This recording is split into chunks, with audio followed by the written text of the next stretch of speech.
ito. Nag-send lang sa cellphone ko, no? Napakagandang alarm device sa bahay.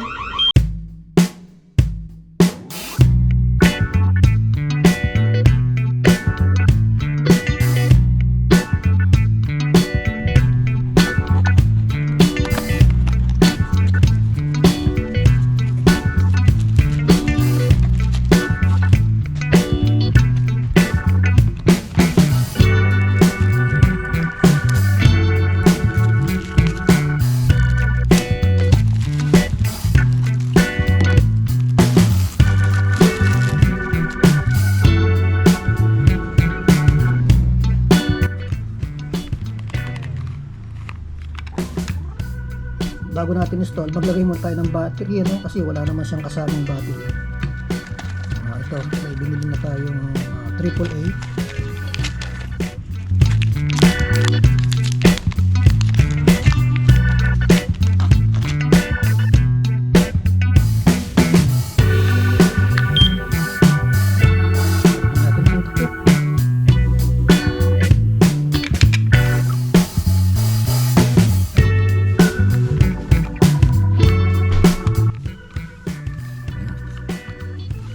Ready to install na siya.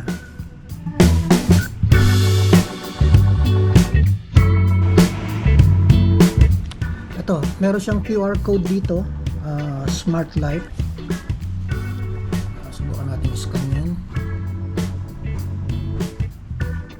Ito, scan QR code.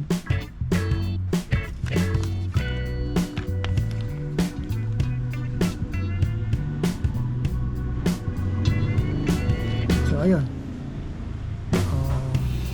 open browser,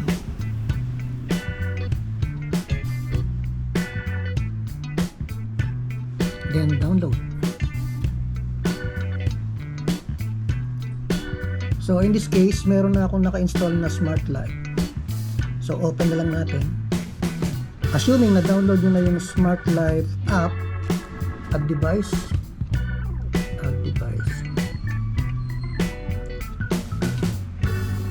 searching.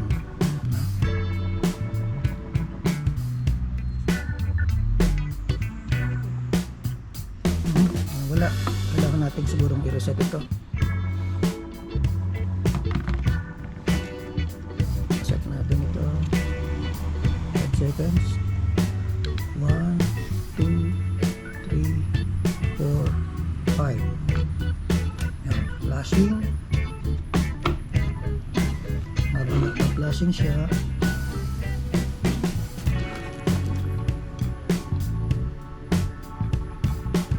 So add.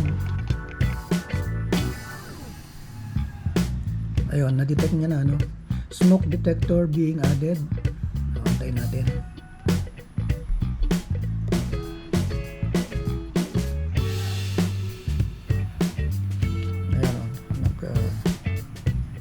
Ayan, smoke detector added successfully. So makikita nyo ngayon dito, ayan na siya, smoke detector. So itetest natin ito ngayon. Papausukan natin. Install na lang muna natin at habang naka-install siya, tsaka natin siya testingin ng smoke.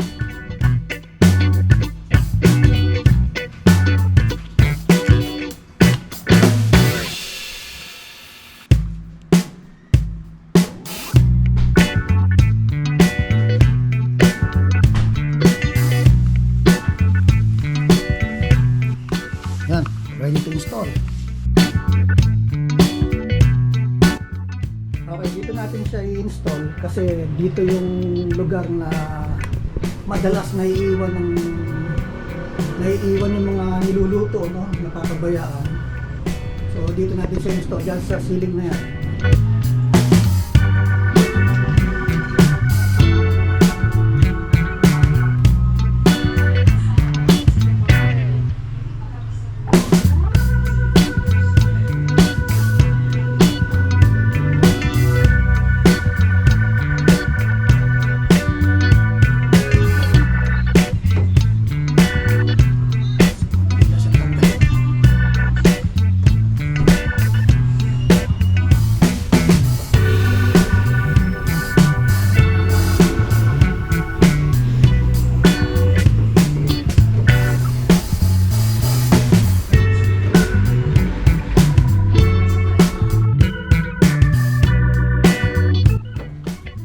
nandito ngayon itong ating cellphone.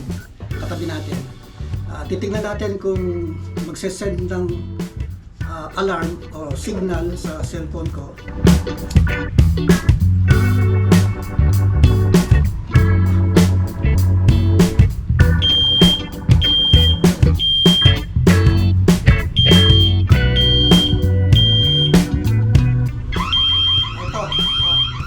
Nag-send na sa cellphone ko, no?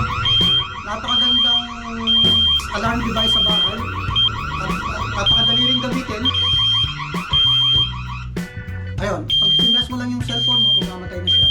Ito ngayon, kailangan mo siyang i-press dito. So ayun, okay na.